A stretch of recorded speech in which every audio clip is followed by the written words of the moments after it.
Very good morning सर्वांना. आणि मुलांना उन्हाळ्याच्या सुट्ट्या लागलेल्या आहेत, तर रोज नवीन नवीन त्यांना वेगवेगळे ॲक्टिव्हिटी हवे असतात. तर माझ्याकडे ना न्यूजपेपर येतो. त्या न्यूजपेपरमध्ये जे मोठ्या मोठ्या हेडलाईन असतात ना, त्या रीड करायला सांगितलं, जेणेकरून त्यांचं मराठीचं वाचन चांगलं होईल. आणि असं घेतलं ना एकत्र की खरंच ती मज्जाच वेगळी असते. त्याच्यानंतर त्यांना सेपरेट पुढे येऊन कविता बोलायला लावलेल्या किंवा थोडंसं म्हणजे त्यांच्याविषयी बोलायला लावलेलं, जेणेकरून त्यांची डेअरिंग थोडीशी स्ट्रॉंग होईल. तर त्याच्यानंतर मग माझी कामं चाललेली अशी झटपट पटापट, लक्ष्मी घर के अंदर. तर तर आहे ना, मी पहिल्यांदा तर त्यांना म्हणजे ॲक्टिव्हिटी करायला लावल्या. मी त्यांच्यासोबत थोडंसं ट्राय केलं, त्यांना शिकवल्या गोष्टी, आणि मग नंतर त्यांचं ते ट्राय करायला लागले. तर म्हणजे आपली डेलीचीच कामं असतात रोजचे, हे कामं काय आपल्याला सुटणारे नाही आहेत. तर त्यांच्यासाठी थोडासा टाईम काढून आहे ना, त्यांना असं वेगवेगळ्या ॲक्टिव्हिटीज वगैरे करायला पाहिजे, कारण ते खूप महत्त्वाचे आहेत. घरातले कामं काही कधीच संपत नसतात. मग मी काय केलं, त्यांना त्यांच्या ॲक्टिव्हिटी करायला लावल्या आणि त्याच्यानंतर मी माझी कामं करायला घेतली. जे पालक जॉब करतात ना, त्यांच्यासाठी तर खरंच खूप अवघड गोष्टी आहेत. मुलांना म्हणजे चांगले संस्कार देणं किंवा त्यांच्यासाठी टाईम काढणं. आजकालच्या युगामध्ये ह्या गोष्टी फार तुरळक ठिकाणीच होतात, की मुलांना पूर्ण पालक टाईम देतात किंवा त्यांच्या आवडीनिवडी जपतात. खरंच म्हणजे खूप अवघड सिच्युएशन आहे. मी पण जॉब करते, माझे मिस्टर पण जॉब करतात. पण त्याच्यात आपण म्हणजे थोडंसं ना विचारपूर्वक आणि थोडंसं मग टाईम टेबल नुसार गोष्टी केल्या ना, तर म्हणजे त्या पण आपण हे करू शकतो. आपण बघतच आहोत की मुलं मोबाईल घेऊन कित्येक वेळ तासनतास बसलेले असतात.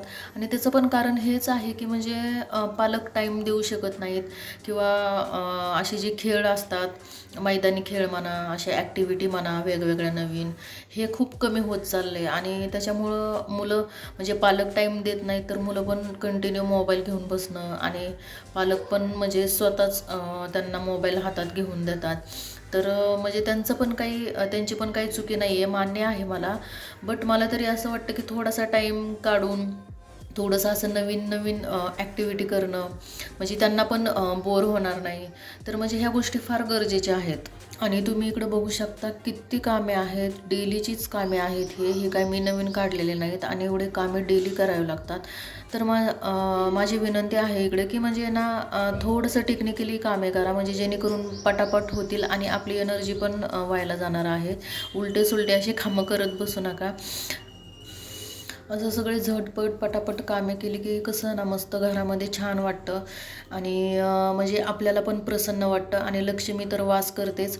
तर इकडे मी रांगोळी काढायला घेतलेली आहे. खूप दिवसातून रांगोळी काढायला घेतलेली आहे. खरंच टाईम भेटत नाही म्हणजे.